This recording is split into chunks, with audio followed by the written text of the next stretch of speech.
of you obey him in every way, exactly as you would regard your king.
Son, she comes before the king.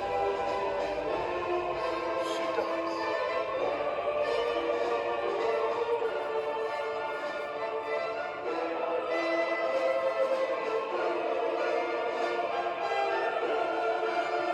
Is protocol not broken?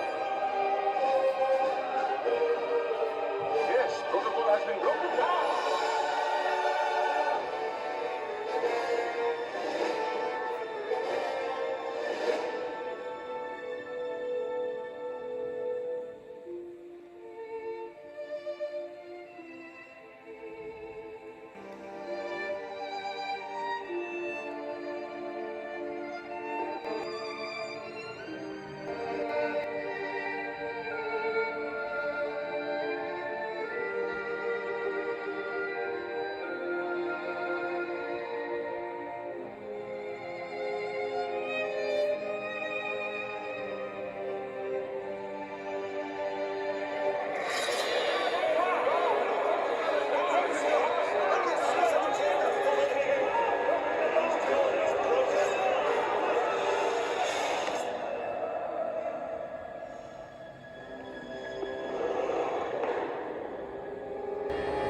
Chapter 10. He is able.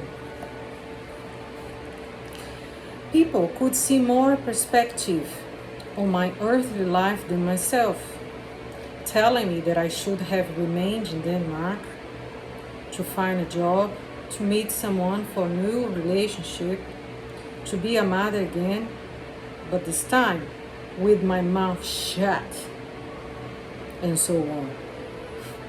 None of these were good reasons to stay.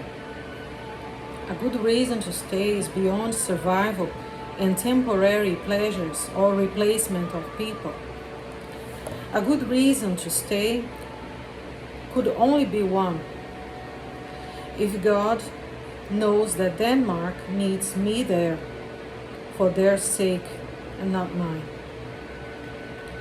What is the difference between being unwanted there or unwanted in my own land?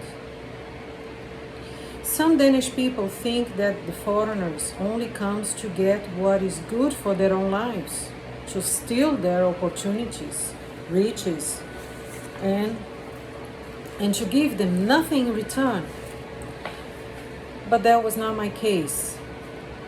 I came because I thought someone needed what I had to offer. The thought of leaving became stronger when I met my children few times after their move to their father. And they showed to me clearly that my presence in their lives was not missed or necessary, even by ignorance, but it was not felt in their heart a need to have a mom like me.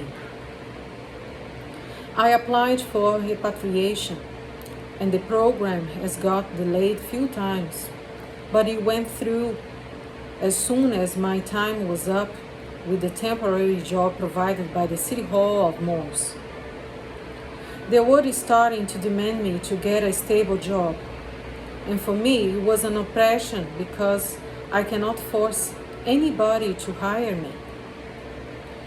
I thought also that the repatriation would be a step to show even better that God is the real owner of Denmark. Who repatriates is not allowed to live in the country again according to the Danish law, because they receive an amount to help with the expenses in their own land temporarily. I did not want to remain in Denmark being so unwanted. I took the initial financial help, and I had to, or tried to have only one good last day with my children. I bought them clothes for 2 years of use, shoes, toys, and counted on them staying a night with me without anybody watching us. They came excited for shopping, and they chose what they wanted in the toy shop. On the way home, my son started to exalt Satan with signs and words, and to say horrible things, such as, "I do not want to go back living with you." I could not understand why he said something like that when I was not asking for anything. I was aware that was my last day with them. As we reached home, he continued saying to his sister, "Paz, let us go to Dad. Do you want to stay here?" And he started to ask me to call their dad to pick them up. My daughter wanted to do a video together, as I suggested, and to stay a little longer for the video's sake.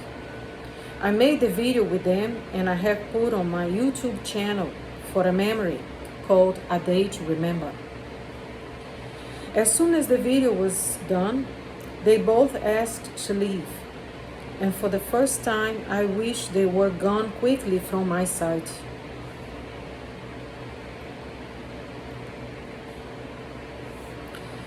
Their father arrived around 10 o'clock p.m. and I woke them up to go with him. Their father witnessed the woman that served him dearly without taking no advantage of him when I was in my power to do it, to be rejected, humiliated, stolen, and felt no sorry for the only one that gave him something valuable. Instead, he sent 2 policemen on the next day to humiliate me at my very last moment of living. He told the police that he thought that I had suicidal thoughts because he could see how sad I was. But that visit of police was better understood as an attempt to shame me before my neighbors, because they all would think that I did something wrong or that I was simply running away. The officers came and showed to them, and I showed to them that I was all packed to leave back to my land. And the shame was redirected to him, because the police recognized his dark intention. With all these events, I could easily start doubting God's love for me, but I do not. Instead, I ask him, what should I do for the day until my victory comes? Why? Because I know he is able to do beyond and above I could ever hope or ask. And what did I truly ask God? I asked that my answer, no, fulfill its purpose in Denmark, not as a sign of an useless and empty rebellion, but a forever spiritual awakening from the greatest to the smallest citizen. Something that rich rulers had no capacity to bring. How many foreign kings and queens have come and brought a spiritual unfaithfulness for your people to imitate? It has marked the Danish generation in more deeper ways you can imagine. My words can only be heard if God causes them to hear. Then, whatever was gray will turn into blue. Whatever was empty will be full. Whatever was meaningless will be placed with priority. God is often called among the Danish people as a religion, but in His Word, He is called love. Love is the real law. How would I know that my choices were not in vain? Because a crowd there will tell me one day that they received the opportunity to see the light that I see. And I ended with this verse to your nation. To all nations, yeah.